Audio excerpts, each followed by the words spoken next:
Hey, family. My guest today is Denise Jean Gregg. Now, Denise is a warrior for truth and love, and she is also the Chief Operating Officer of AppleOne Canada. Prior to her 18 years with AppleOne, Denise was a life coach, and so much of what she's learned in her life and her journey are fueling what she's doing from an executive perspective today, as well as what helped her to be such an effective life coach. Currently, Denise is writing all of this down. She's been journaling like crazy through COVID, and she's putting together a book that she'll be sharing with us. I'm looking forward to sharing it first with you before it gets published. But right now, let's just have a wonderful conversation with Denise. I know you're going to enjoy and learn from this conversation. Joining us right now is one of America's most successful female entrepreneurs. Special guest speaker today, the first African-American woman to own a billion-dollar company. Her name is Janice Bryant Howroyd. She's the founder and CEO of AppleOne is one of the largest staffing companies in the United States. She's now ranked by Forbes as second wealthiest self-made African-American woman in America, behind only Ms. Oprah Winfrey. And she spent almost 40 years helping others find work. Janice, great to have you on the show. Wonderful to be here. Thank you so much for joining us. Hey, Denise, what's happening in Canada? Hey, Canada, great. November, winter, nutso, COVID. Oh my God, we're in another lockdown. But you know what? Lockdown for me is a mindset that I do not have. So we are busy, we are thriving, and you know what? You got to make the best of it. Well, I remember you being a little girl, and lockdown was not what you did then either, even on punishments. And I was in punishment a lot. You know it. Nothing's changed there, girl. No. But this has got to be really crazy for you, because anybody who's following you on your socials, and I mentioned them in the intro, they know that you've had some really crazy, terrific trips, and you enjoy getting out and about, spend a lot of time with your mom. How are you living through that? I mean, geez. I have to say that during COVID, if my two favorite hobbies were baking banana bread and doing puzzles, I'd be like wildly entertained. But you know my passion is travel. It's been a really crazy year that I haven't gone anywhere except for Cabo in February. So I'm traveling through experiences with people. I'm traveling through my old photos. I'm traveling through memories. Traveling through my mother, who is entertaining everyone. And I think everybody needs a little slice of Mama G, because she tells it like it is at 9. She really does. She really does. So, you know, for me not to be living in my passion, which is travel, it's really, hey, you got to figure out a different way to live. And I will travel again. We all will. But this year's been very, very different. You know, you talk about, there's so much to share here, but one thing I really want to get in on is Mama G, because you talk about how she is so unedited, right? I love that. She's never been edited. People would think that because she has some challenges with dementia, that this is just a result of that. But my sister-in-law, which she told me, I'm not an in-law, I'm your sister. My sister has always been unedited. Yeah? Absolutely. She's a pistol. And I think one of the things everyone loves about Mama G is, you know, she tells it like it is. She doesn't care. She's 91. She's dropping the F-bombs. That's her new hobby, it seems. And, you know, she kind of went from kind of whispering the F-bomb to like letting it fly. And everybody loves it. You know what? I think especially and this year, everyone men. needs to laugh. And Pardon? she trolls for men, right? Oh, my goodness. You know, it's funny. I call her every night. Every night I say, you know, what's happening? How was your day? And she said, well, I didn't get engaged. I didn't get married. And I didn't even get a boyfriend. Like, she says that every day. And she's like, oh, well, maybe tomorrow. And she does troll that place for men. And I tell you that every time an eligible senior who especially can, you know, walk on their own and drive a car, like they're all like on him, right? And my mom's like, those bitches, I'm fighting for him. And it's scary stuff. So. But I mean, Irene follows the tradition, I think, of women Halroyd from the UK. Folks don't know necessarily that that Irene, your mom, and Bernie, my husband, brother and sister, were born in the UK. Now, she comes from a line of women who really have spoken their minds, and you and I being you know, somewhat liberated. Yeah. Liberated, yes. Yeah, well, we can honor that. What are your earliest memories of your grandma? Because Irene sounds like a repeat of her when I first met her, Grandma Lizzie. Well, Grandma Lizzie, you know, we used to almost every year. So we either every year went to England to see my grandmother, or we came to LA to visit Uncle Bernie. Two very different trips, let me tell you. But one of my earliest memories of my grandmother was, and you'll know this, I always sort of envision her sitting in the corner in her chair, and as with her crisp locked up in the cupboard. Oh yeah. And you know, like I was always breaking into those because the crisps were my favorite thing. And the fact that she grew up learning to chew everything 100 times. Yeah. And as a little kid, I would stare at her as she was eating because she was such a slow eater. And I would try and eat that slow, which never worked, especially when I stole her crisps. But I remember as a little girl, we were there for 3 weeks, and I said, Grandma, do you wish we were staying another 3 weeks? And she said, no, I'm good. And that's Grandma Lizzie. She did, like, you know, 3 kids running around in her little house with my mother. She was like, that's enough. 3 weeks is enough. Thank you very much. She was blunt. I remember when I first visited the UK to see her, and I was Bernie's girlfriend.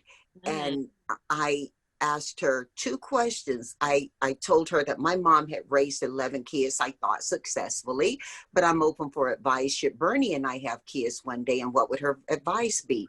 And she said, your children more attention pay to what you do than what you say. Then I thought, we're rolling here. This is good stuff. And she put some rhyme on it. Denise, I said, now, you know, if Bernie and I have kids in the US, they're going to be Black. She paused, and I thought, I've offended her. She came back at me. She said, oh, would they now, love? Wouldn't now Bernard count for anything?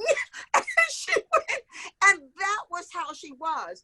And when I met Irene, there was no shock in meeting her, because Irene is very much her own person. She is very well groomed by a mom who was quite liberated in thought and comfortable to express her opinion. Yeah, absolutely. There's no filter in the Howroyds. There's no filter in the Greggs. And, you know, growing up with my mom, you had to stand up to her. You just got railroaded. So I like to think I am who I am, having to stand up to my mother. And so many things that she wanted me to do growing up, I refused. I wouldn't ride a bike. I wouldn't wear jeans until like a certain age. I wouldn't be a girl guide because she wanted me to. And I just, you know, was so stubborn in that regard, but I felt like that was the only way to stand in my power. And she taught me that. So it's pretty cool. And that's so important because, you know, Denise, so many of I call our listeners family. Welcome to the family, Denise, again. So much of our family are young women. And many of the questions I get are women in relationships with their parents, in relationships in particular with their mother and with society at large. And I could hardly wait to get you on here because I've watched you grow up. What do you think, though, was important for you in how you've been able to keep a great relationship with your mom and still stand up to her? Which, by the way, you could substitute mom for boss, for friend, for significant other, whatever. But for people who are in there with their moms right now and quarantined with or without them, what was it? Standing up, I still, I speak to my mother every day. She's in supersonic lockdown, so I can't see her as much as I want to. But, she has changed in that growing up, she was the warrior for me. And yes, she does have moderate dementia. I've now taken the place of the warrior for her. So we still challenge each other, but now, I have to stand for her because she has great long-term memory, short-term memory, not so good. I take care of all of the essentials for her and I stand for her. So she taught me and now I stand. So I don't know if that really answers your question, but it so does. It so does. When you were having those challenges with her guiding you one way and you going another, did you ever feel that you had to compromise love in order to stand for yourself, even as a youngster? I guess as a youngster, I never really thought about that. It was really just, there's finding a place in your family. So I'm the youngest of three. I'm the only girl of three. And I have this, my dad, as you know, the sweetest, kindest man on earth. And my mother, all she cared about was world domination and, being who she was. So it's always finding your place. And I think that, I just had to keep fighting all the time. And she taught me that. But it really wasn't, I really didn't think about it as in terms of love. It was really just finding my way, I guess.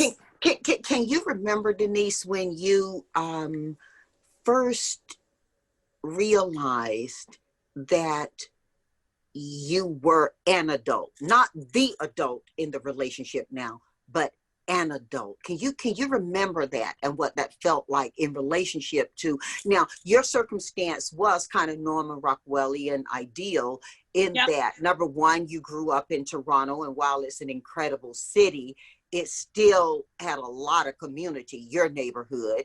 You also had a mom and a dad in the house. Yes. But you were a bit of a rebel.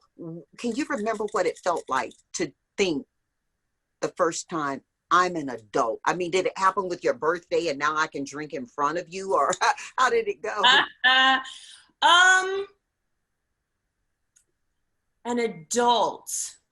It might have been when I bought my house, my first house, and I was 28, and that really felt adult to me. And I'm always joking and learning and and somewhat being immature. So that adult thing, I never really felt it, especially turning 19 or 21, that type of thing, or even finishing university. Or traveling. I think it was buying my first house, because, you stand in this property that you own and you're like, wow, okay. And that comes with a lot of responsibility. And there's a difference, when you're under your own roof, and that's a lot of responsibility. So I think that was my big kick into adulthood. Did you ever once question your decision to step out on your own? And I ask that because you're from a very close family, mine. Yeah. Yes. No, not at all. It was time for me. It was time for me to really own something that was totally mine. So did it frame your thinking differently? Now you're this adult, you got this house. Did it start to evolve your personality or frame your thinking in a different way? It framed my thinking in that it added a layer. It added a layer of responsibility for relationships. It added a layer of, I couldn't just drop everything and go live in another country. I could, but it really felt for me like this was, it really grounded me. And that comes with pros and cons, right?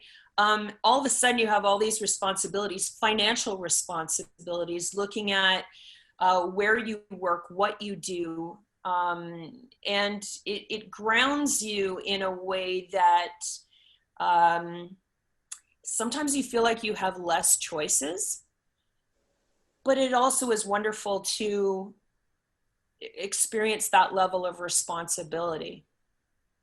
Well, you talked about like, okay, you couldn't go anywhere. You're welcome to the U.S. anytime here, right? Yeah, of course. You know, I'm sitting in your USA home right now. Yes, I do. What are you guys thinking about the U.S. right now? We're just making our way through an election, and I think the whole world kind of has been watching, well, for 4 years what we've done, maybe 8, but in particular this last election. Talk to me. Oh my God, that's a loaded question. We're kind of like, we go there, Denise. We go there here. Wow. We go there here. Okay. Well, and again, I don't want to get too political, and this is only coming from me, obviously, but I talk to all my friends and family, and we talk about it, and we kind of look down at you guys, not look down, but again, we're north, you're south. Ouch, ouch. Right?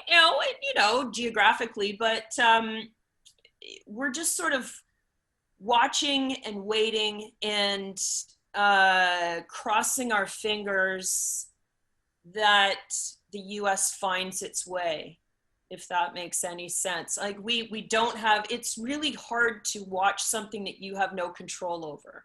Mm-hmm. And that's so impactful to your everyday. It is. And so I have never watched debates more closely, because I've never really been a hugely political person. I have never discussed politics so much in my life with everyone I know. I have never been so personally involved in an election, in a thought process ever, because we really were holding our breath to see what would happen. And we have seen from the past that please don't make assumptions, because you think something's going to happen and then it really didn't happen that way. So no one could make any assumptions, and we would really just were holding our breath. And I have so many friends and so much family in the United States. I just want I want you guys to ground and rise. So it's been hard. It's been hard for all of us here in Canada to watch something that we have no control over. And you're so close to us, and we depend so much on you, that we are invested, even though we have no control over it, if that makes sense. It makes a lot of sense. And, me sitting here, always having been a patriot and a proud citizen of the U.S., regardless of my own civil rights journey within this sometimes and in some ways dysfunctional country, have had a certain sense of pride as I travel the earth that the U.S. is looked up to. Now, I kind of want to sometimes forgive us for being a relatively young democracy. On the other hand, it's a real difference for the first time, even to hear you sit here and say, we so want for you to rise and ground yourself. That's weird. That's like, is it? Yeah, that's like the hot chick getting told, I'm waiting for you to clean that booger, baby. but to bigger degree. And in some ways, when we think about our democracy here in the U.S., we're seeing many of the elements, you talk about grounding, we see many of the elements of how we're designed as a democracy and as a government being challenged right now, not just stretched, but challenged. And you talk about learning not to assume things, not to be assumptive. There were a lot of assumptions made about where someone would go within our democracy that now we don't have room for because it's not written out that way. How do you look at our form of government and yours? By the way, Trudeau has thrown some shade at us. If you see him or the missus, tell him we got it. Yeah, I think one of the hard things about I feel Canada is so inclusive. I feel like Canada is really connected. And I think one of the hardest things for us to watch what's happening right now is seeing the disconnection of sort of two different modes of thought. And really, like, again, it's never been so divided, and you really find people are either standing here or standing there. Whereas I don't find Canada as much that way. We really are more inclusive for that. So it's yeah, he threw some shade. But it's you got to understand, it's hard. Like, the entire world is watching. The entire world is watching because we have to see what's going to happen, and we have no control over it. It's really it's like, I don't know how it must be for you, but it's like I had someone tell me, a Canadian woman business owner who's a friend and I have mentored from time to time. We had a conversation last week, and I'm laying in on Canada because, I mean, to your point, geographically, we are so connected. Yes. And from a military perspective, we kind of are Canada's military in terms of how close we are, and you're ours, but we invest a lot more. I think that she said something that really, really deserves a bigger conversation than just between her and me. Her comment was more about the line between countries had started to blur with the advantage of technology. And we were feeling very connected and asking ourselves how we take good advantage of that. And then all of a sudden it went crazy. Did it feel like all of a sudden it went crazy to you, Denise, or to your friends?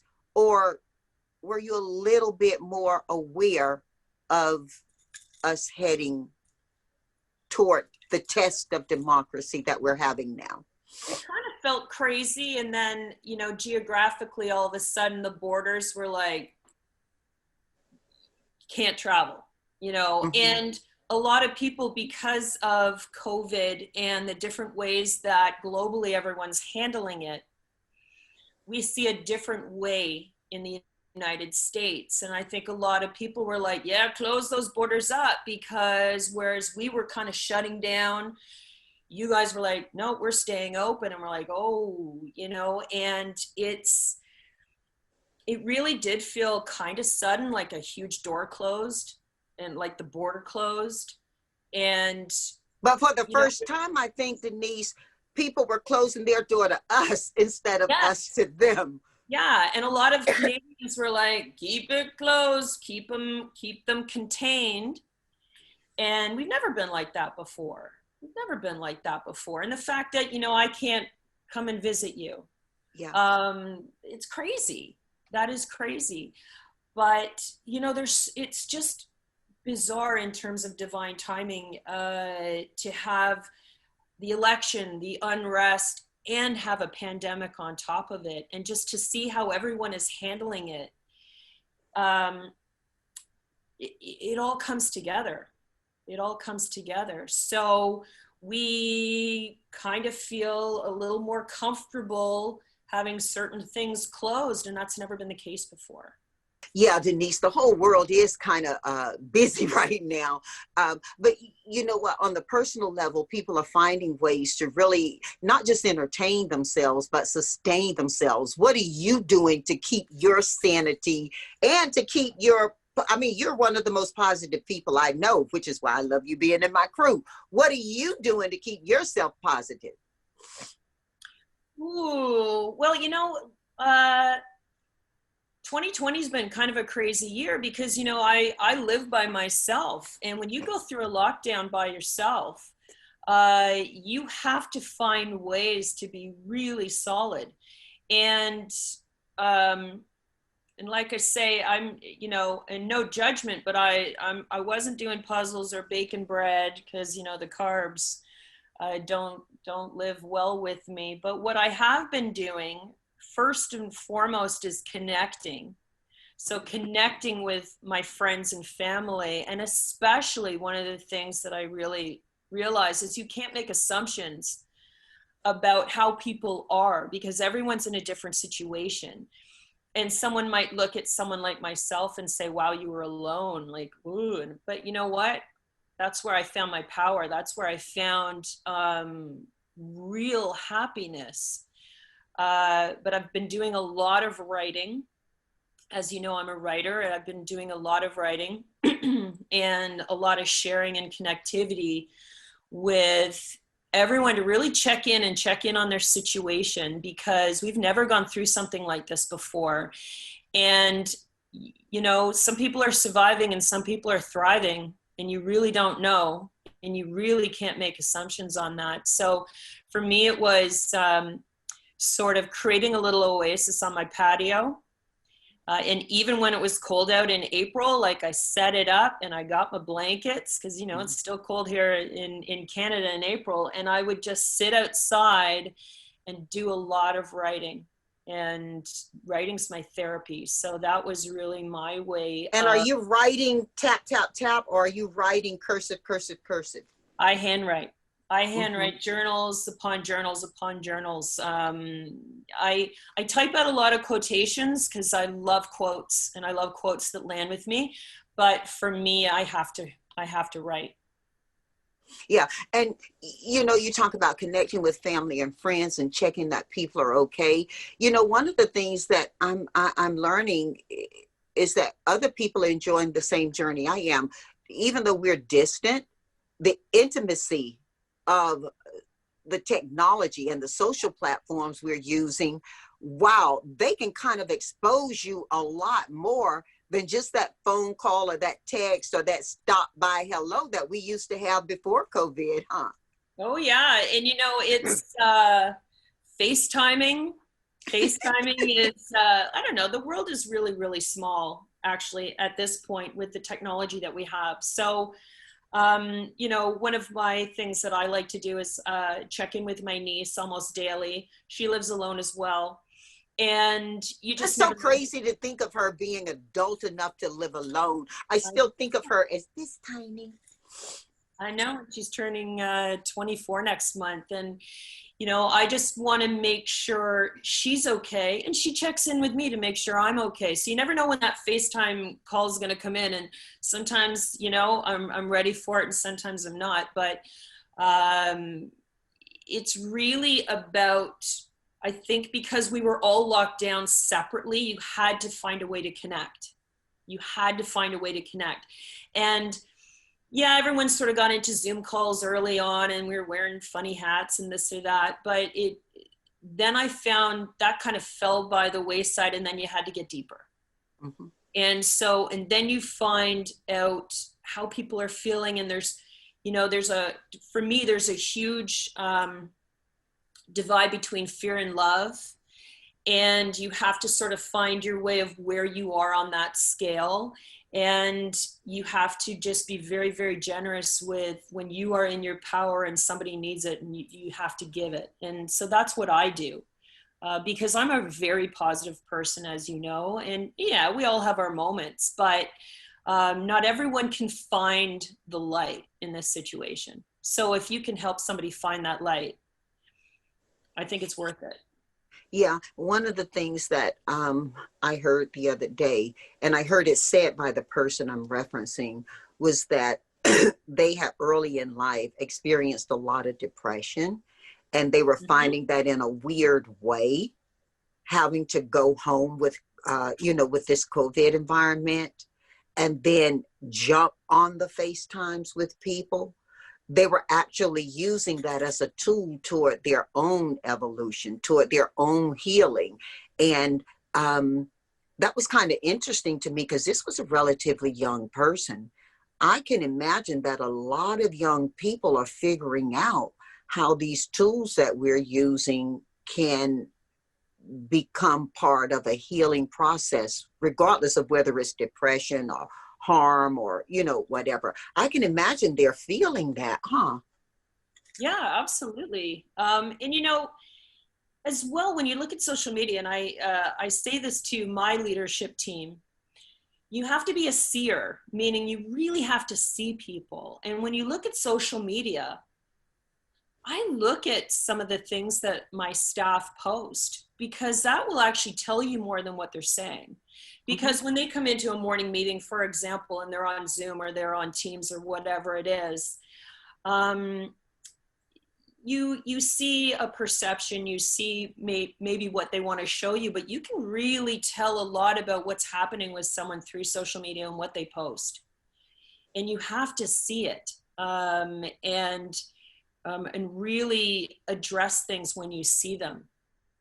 Like you really, and I think I said this to you before, 2020 for me is all about vision, perfect vision. And it's really about seeing people and seeing their situations. And I think I've been very surprised this year in seeing some of my friends that I made assumptions about, perhaps, or even family that I made assumptions about, that, yeah, they're okay, they're good. And a lot of times I think people have made those assumptions about me as well. Oh, she's good, I don't have to check in on her. Yeah, you do. Sometimes you have to check in on some of your strongest friends because you don't know. And so social media is very, very interesting on how people project, I think. We started earlier talking about the role of strong women. Yeah. Men are vulnerable too, and I've seen men be in some ways vulnerable that I never dreamed they were. To your point of checking in on everybody, you're nodding. Have you seen this too? Absolutely. And one of the things I love about empowerment, because I have staff that are male and female, but men traditionally in our society aren't allowed to be vulnerable, which I think is such a disservice, because they're internalizing all of their fears, their emotions, all of it. And as we really truly see who people are in a pandemic, it's almost like women are allowed to be messy and men aren't. They have to be strong. And that's crazy. Why should they? They should be allowed to be as messy as we are. But and hopefully we're seeing more barriers sort of being broken, and sort of that whole socialization really being looked at. I mean, I have two older brothers, so I watch how they go through life. And my father was a very kind and vulnerable man, meaning he had no problem showing love. He had no problem embracing people and being really truthful. And that's why everyone loved him. So yeah, I would like to see men get a bit more vulnerable, a bit more messy, because it's about being human, right?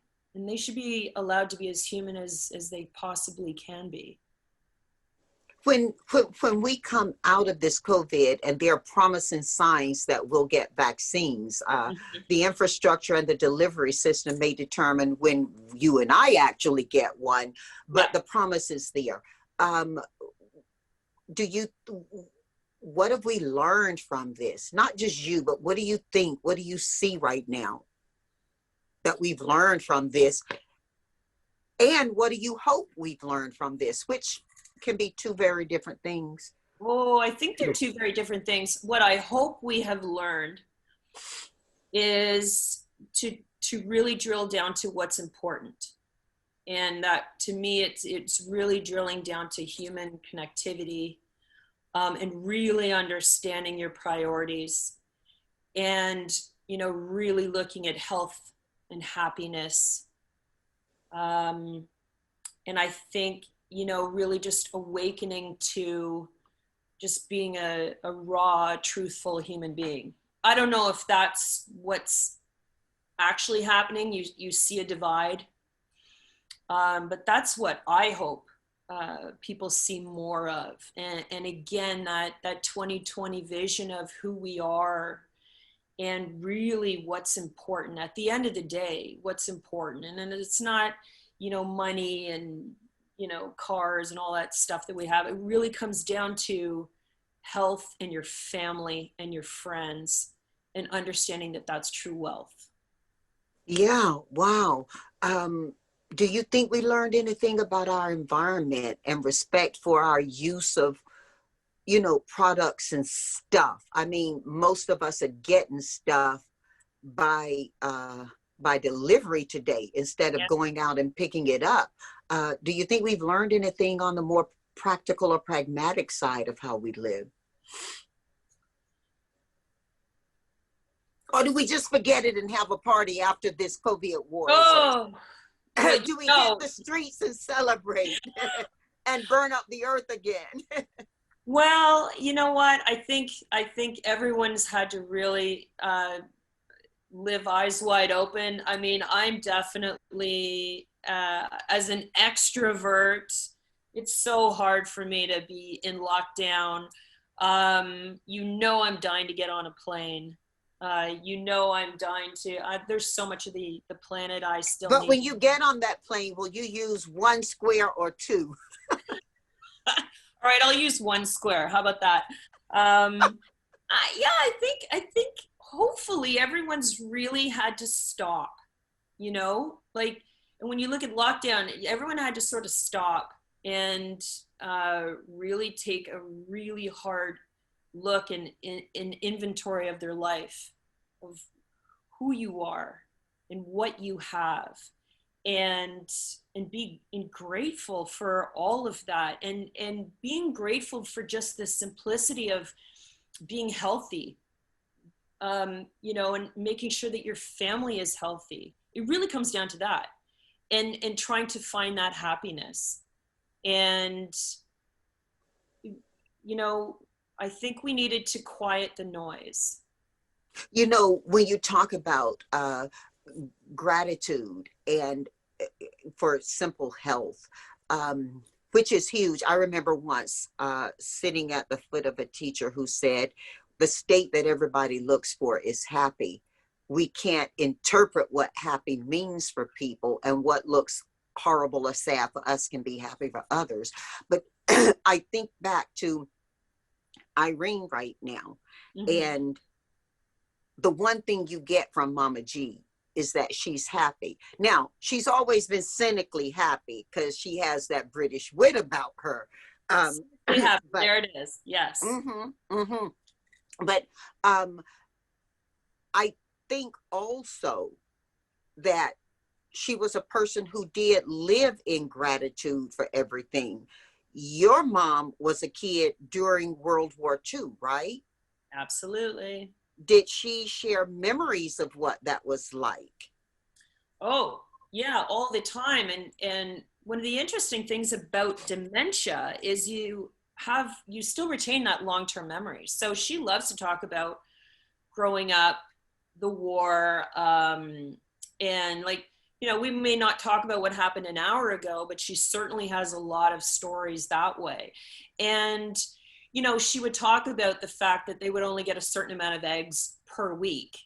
And, you know, what my grandmother did with that type of thing. Or, you know, she was the one, because she was the oldest, she was the one sent to the store to pick up rations.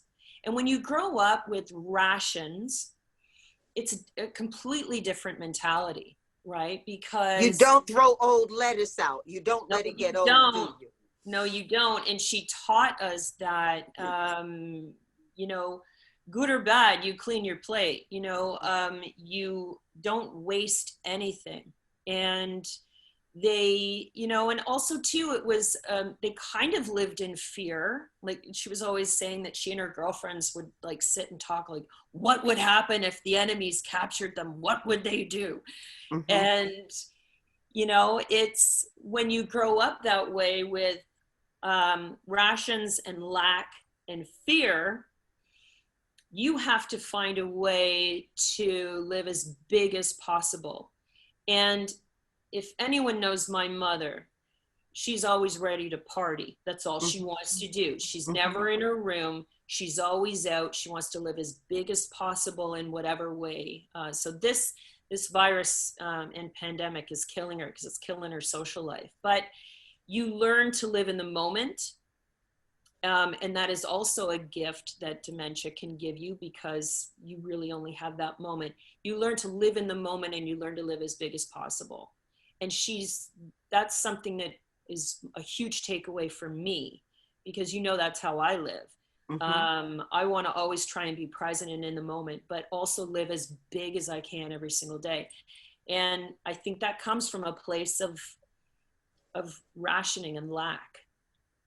And not comparing your big, and you talked earlier about getting into yourself, not comparing it to what the social media platforms are saying big looks like. Big to you was really a part of your day in April when it was still cold, wrapped in a blanket and journaling. That was big for you and a gift you gave yourself and one that you could feel grateful for. Yeah, absolutely. And, oh, go ahead. I was thinking about your grandma and her chewing everything 100 times. My husband said you had to chew everything 36 times. Oh. And I said, are you counting teeth? 32, 36? You know what he was all about efficiency. So well, here's the thing. He said his mother taught him that if you chewed it longer, it was more nourishing to you. You felt it better. You ate slower. You got full better. And that came from a point of rationing, of having less and doing more with it, literally for your body. And your whole conversation has been around less doesn't have to mean you live smaller. Oh, absolutely not. You know, lockdown is a mindset. And you can either adopt that mindset or not. And you can either lock yourself down or you can live big within your environment.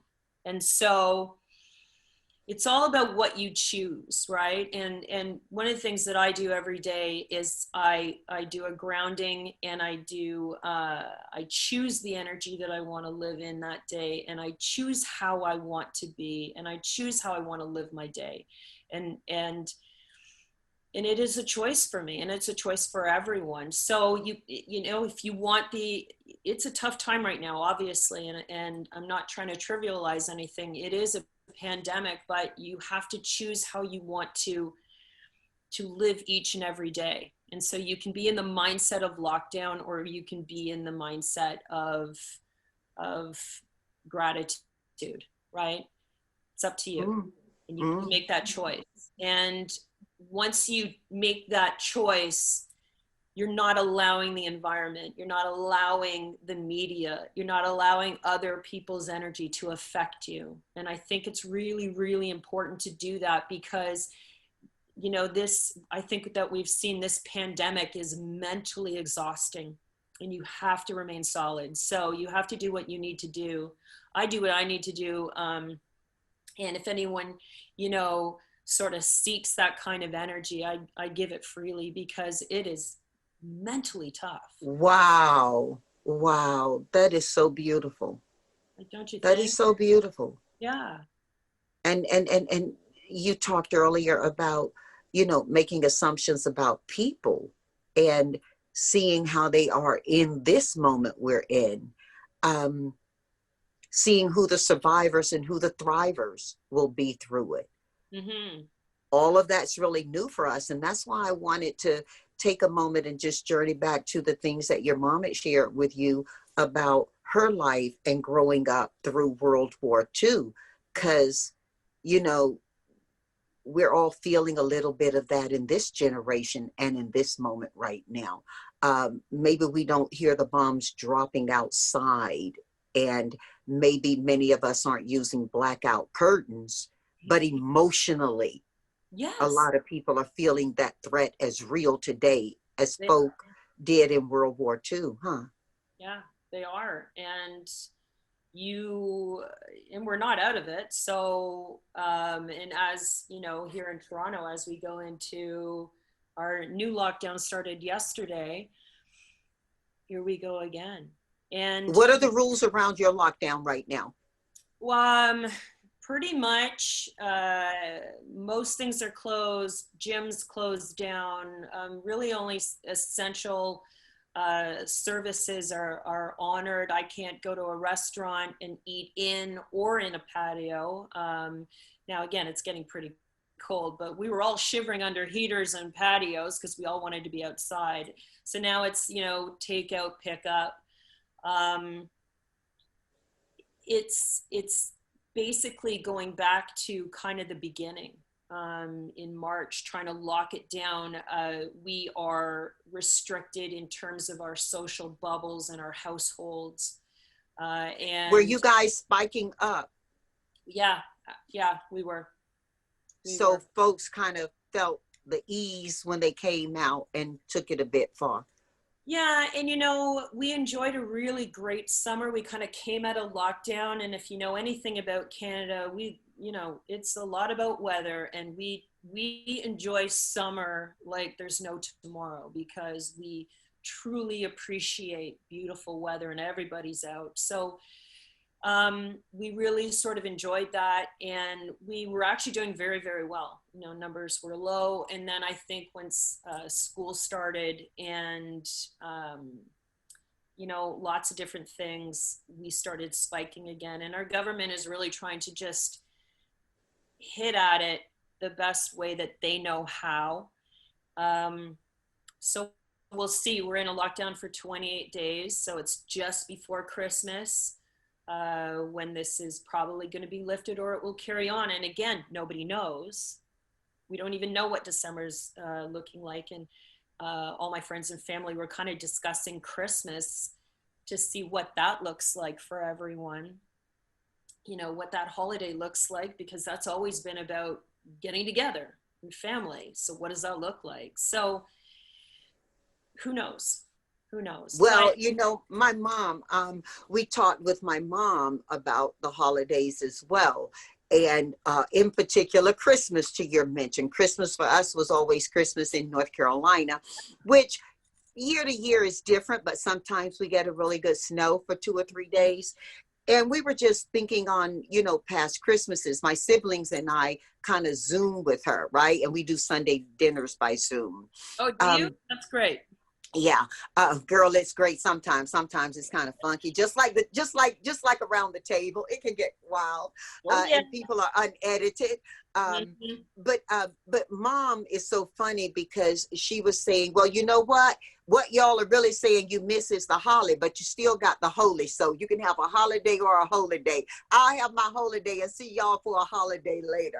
And it's kind of like the spirit of your conversation. What is holy to us? Is it the family? Is it the love? Is it the health? You know, or like the healthcare workers who are asking out, and I paraphrase, you know, you guys, you can either sit alone at Thanksgiving so you can be together next Christmas, or you can, you know, go out there and just wreck it for everybody. Everybody's coming from a different place with it. Everybody is. But you seem to be coming from a really good place in terms of not just your mental health, which is so important, but your physical health. You're looking fabulous. I want to steal whatever color you're using. Don't tell me that grew out that way, because I've seen you before. It's just gorgeous. I mean, is Amazon busy? Are you having like color delivered? Are you exercising? How are you keeping this physical thing so tight, girl? Oh, and thank you so much. And it sounds, hey, look, it sounds so frivolous right now to say, but I think it does feed to one's spiritual and emotional health too, you know. Well, it does. And, you know, it was interesting way back when the pandemic started and, you know, everyone was sort of in lockdown at home. And there came a time when I was just like, you know what? I can't be looking this messy all the time. It doesn't even feel like me. But one of the things that I do on a daily basis that I truly, truly believe in, as you know, is I train. So I do weights.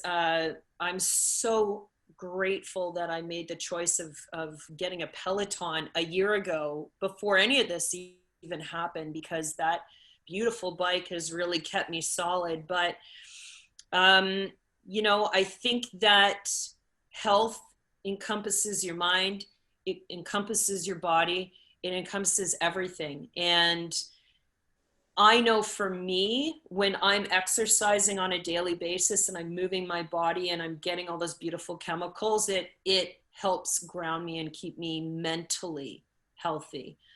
So I've never stopped that. And, you know, I don't really enjoy lifting weights in my condo living room. It's really not something that is really fun, but you do what you got to do. And I was really looking forward to our gyms, you know, reopening, and then they got closed and it's up and down. But, you know, you have to do what you need to do to be healthy. And, you know, as much as we talk about hand washing and sanitization and all of those good things, I don't think we talk enough about getting enough sleep, about eating the right foods and moving our bodies so that our immune systems are tight. So that's one of the ways that I keep myself healthy every single day. What's your beauty kit? What does it consist of? Happiness. I love it. I love it. Honestly, my husband once said to me, you know, I was talking about going on some crazy diet once, and he said to me, there is nothing sexier than a healthy, happy woman. it's true. To him. Yeah. And honestly, in the last couple of years that I've been writing about and really delving into self-love and happiness, I don't think I've ever looked better. I really don't. And it really, you know, it sounds sort of cliche and all of that, but like if you're happy, that's the way it is. Now, that said, of course, I'm going to get my dye job and all that good stuff to keep. Are you doing it yourself? Are you doing your hair yourself? yourself? No. Oh God, no. And actually, hair salons have probably closed down too, which is scary. But no, I can't do this. Crazy. Yeah. Oh, girl, go on and say I woke up like this. Yeah, I wish. Well, it's working. Look, we got to do 4 for 4, okay? So all our family know, I'm going to ask you 4 questions, and Okay. you're going to give me 4 answers to each, okay? 4 answers to the question, or each question, 4 answers to each question. And my first question is, if you could invite anyone you wanted to dinner from any period in time, they can be dead or alive and free of COVID, who would be at your dinner table? Anybody, Denise. And why? And why? First and foremost, my dad, who passed away 13 years ago, because that's pretty obvious. I want him at my table. Just because I miss him terribly, even though he's with me every day.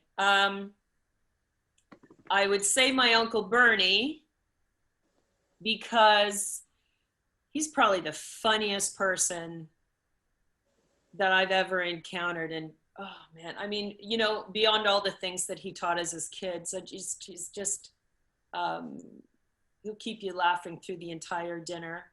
I would have Gracie at my table. You'd have her in the kitchen cooking too, right? Well, yeah, and you know, because I wanted the, you know, Yorkshire pudding the size of my head, and yeah, you know, it's not so much thinking about sort of historical characters and things like that. It's really about, oh, and the last person I would have at my table was my sister-in-law, Daniela, who passed away, again for her kitchen skills, because man, she could cook. But I miss her terribly. Did she cook Greek or did she cook across the continent? Italian. She was Northern Italian, and pasta, just really simple Italian food was beautiful. So yeah, you know what? It's the people that were so dear to me that I've lost. I would. You'd have them back. Absolutely. Wonderful. Absolutely. You did 1 for 4. Let's go 2 for 4.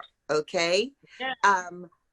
What books would you recommend people read that you've read yourself, and why? We're all hunkered down. It's a good time for reading. So you get to tell us, look, universe, you're reading these books and this is why. Because when we come out, I want you to have read these books. What are those for and why? Ooh, I just finished Untamed by Glennon Doyle, which I loved, which is really about female empowerment. I give people the 4 Agreements a lot. It's such a simple, small book. It's so powerful. When I used to work as a life coach, that was one thing that I gave each and every client of mine. And it's interesting because I gave it to someone a couple of years ago, and I hadn't read it in a long time. And I said, you know what, you read it, I'm going to read it, and then we can talk about it. That person never read it.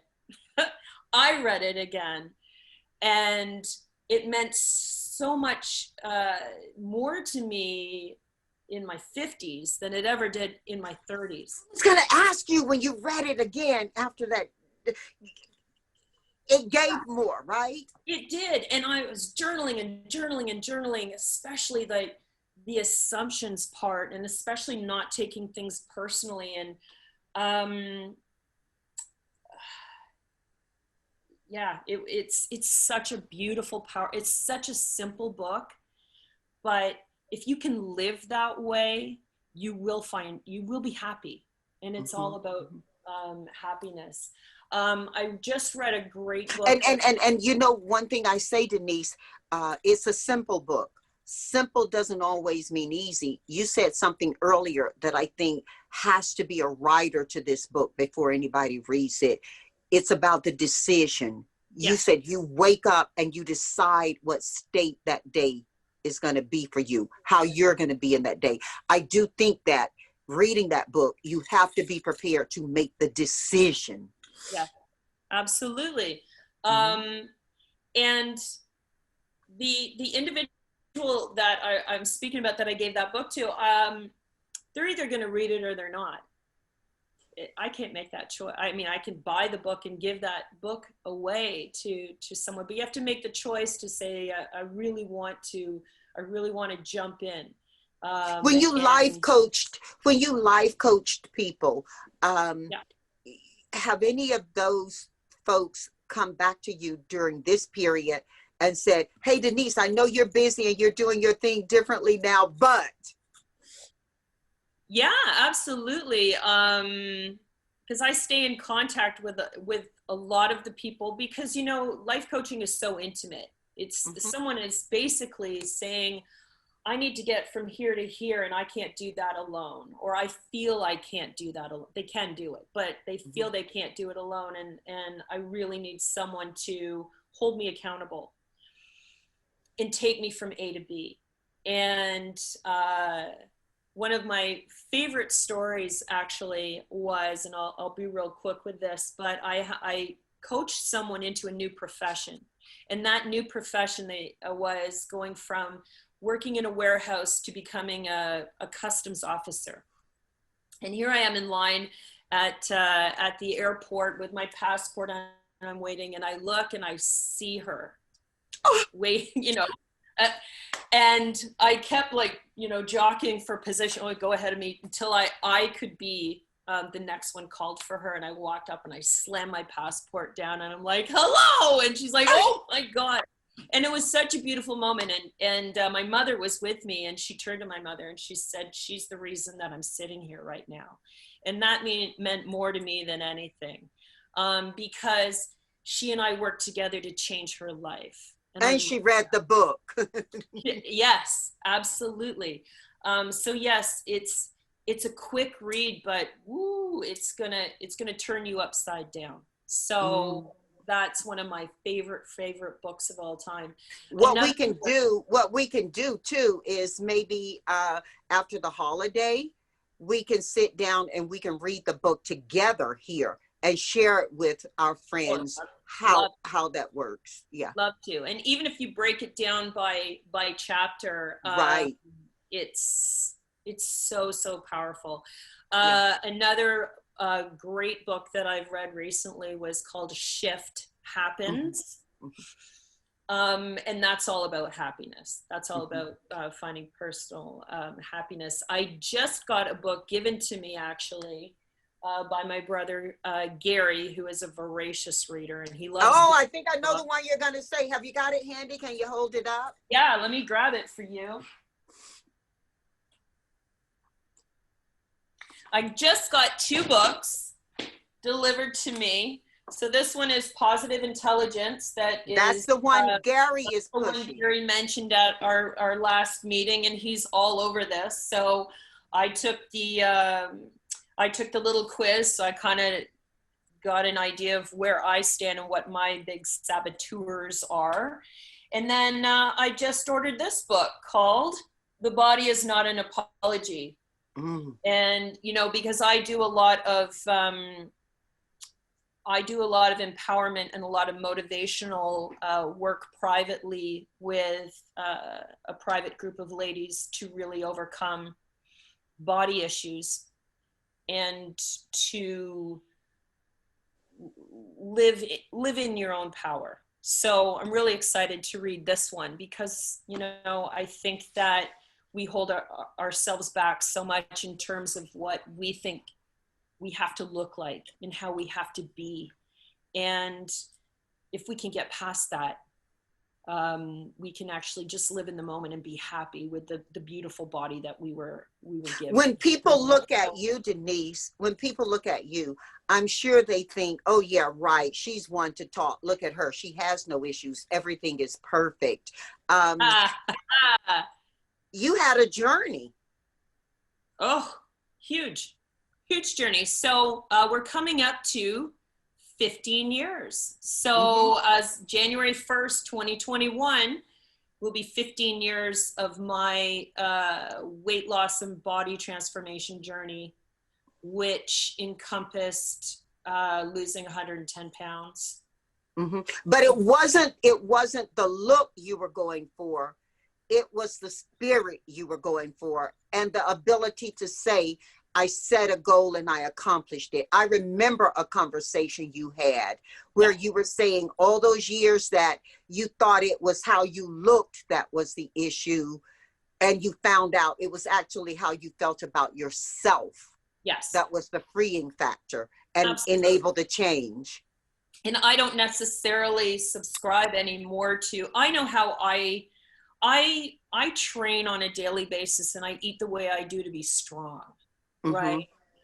Society may want you to look a certain way, but, and the other thing too, I thought that journey for me was really sort of definitive of who I am. And it really, I've come to a place now where it's like, that was just part of my growth.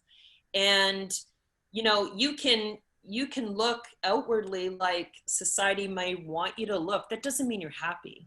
You can be a mess inside and look perfect outside. Or like in business, when we talk about are you a swan? You know, you look elegant and graceful on the water and underneath everything is just paddling like crazy away. You can't afford to miss a stroke. I think it's so important for our friends and our family to know that you had to embrace you first. Yes. In order to be able to do all this stuff that you're doing. Yeah. And, you know, I made a decision. And again, when you talk about choice, I made a decision 15 years ago.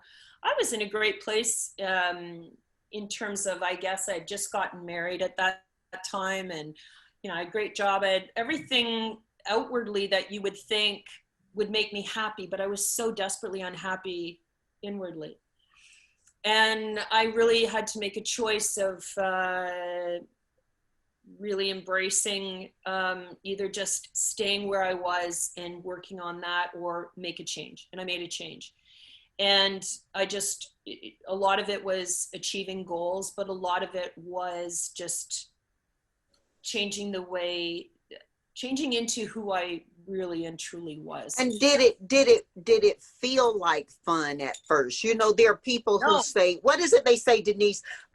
Don't live to eat, eat to live. How do you make that shift? You talk about shifts. Ooh,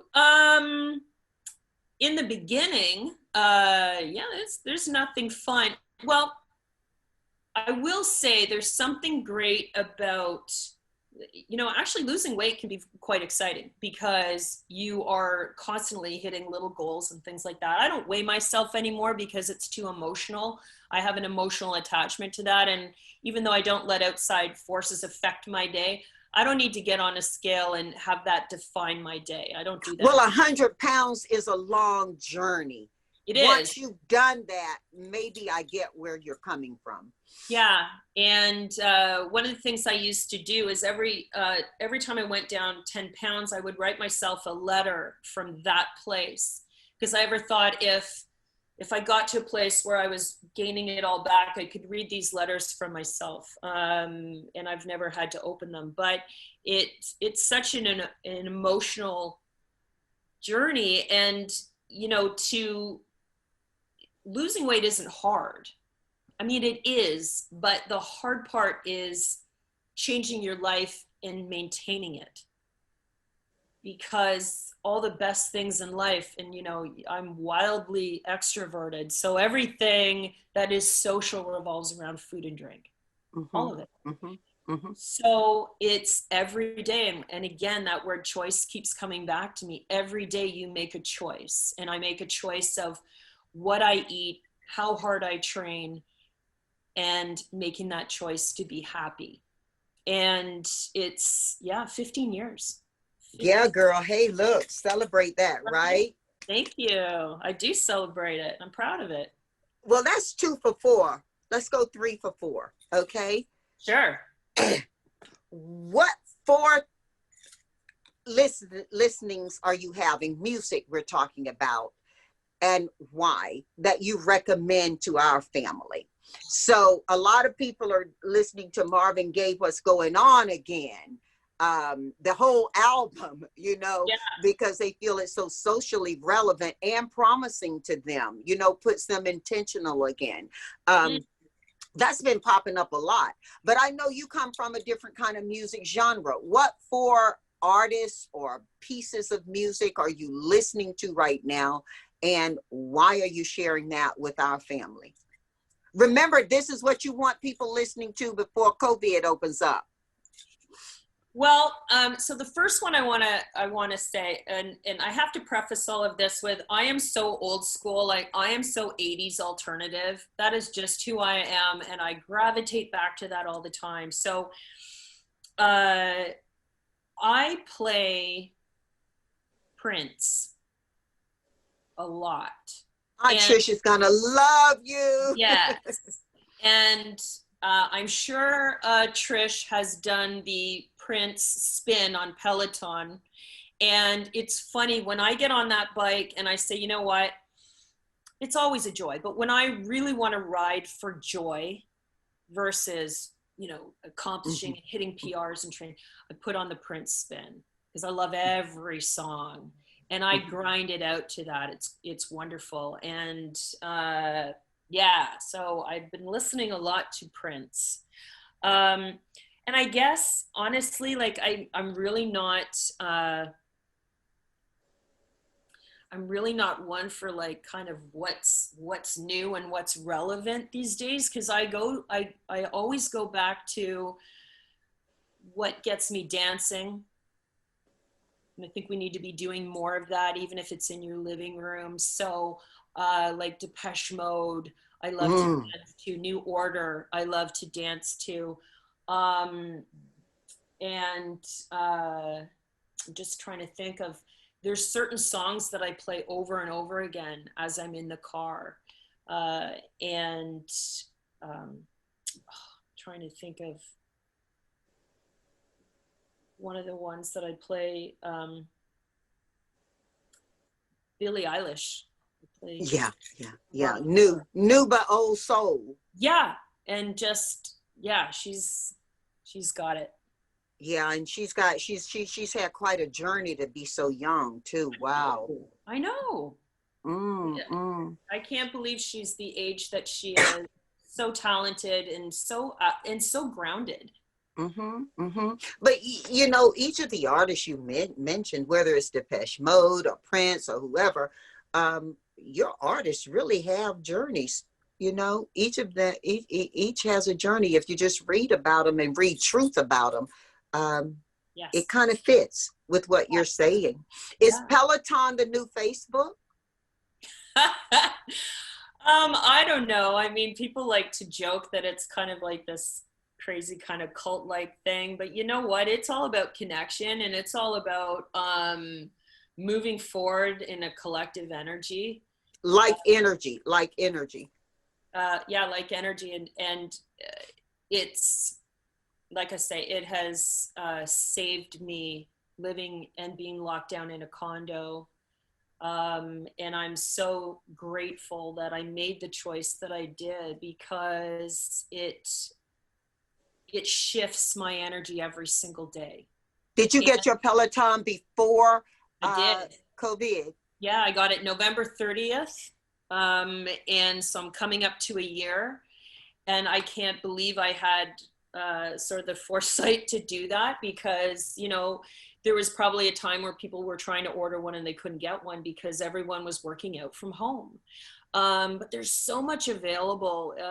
You know, I follow a lot of fitness individuals. There's so much available in just moving your body or dancing or walking or get outside, walk some hills.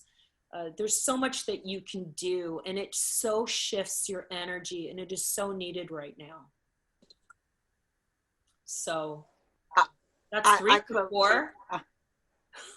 Yeah, I mean, this is the world we live in, girls. Yeah, so it's going to be in our conversation anyway. This is the world we live in. But I agree with you. Trish reached out to me when she wanted to get a Peloton, and I set her up. So. Oh, cool. But, you know, have you been on it every day since you got it? Have you missed a day? Oh, yeah. You know, you do need rest days, but one of the great things is it also has cardio dance. So on days where I really need to rest sort of the muscles that I use to spin, I dance. It has meditation. It has strength, all kinds of things. So does it give you the opportunity of a Pilates experience? You know, I'm in that point now where I want stretch, you know? Yeah, it has yoga.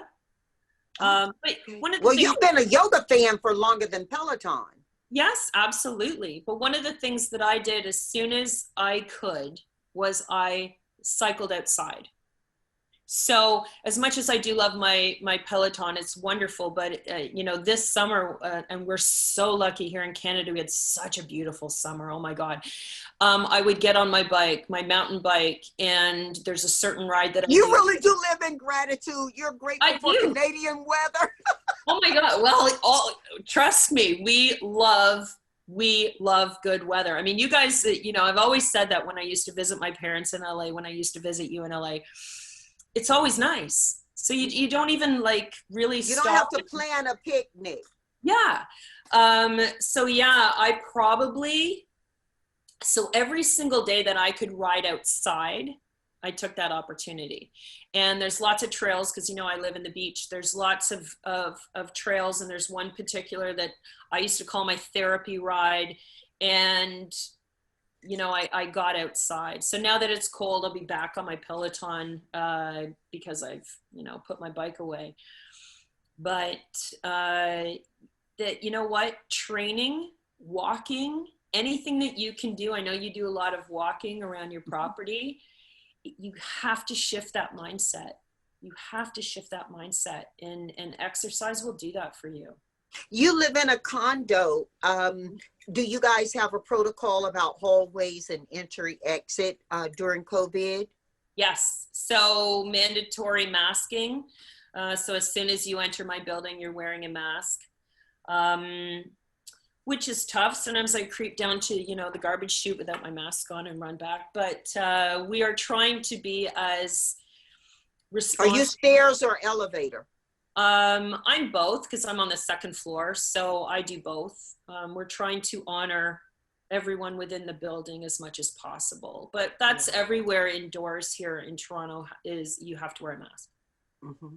So, well, we did 3 for 4, Denise. We're at the magic moment, 4 for 4. Can't wait. Now, this is probably going to be shoe-in for you. You don't have to feel limited to 4, but you got to give at least 4 bits of advice from Denise for the world.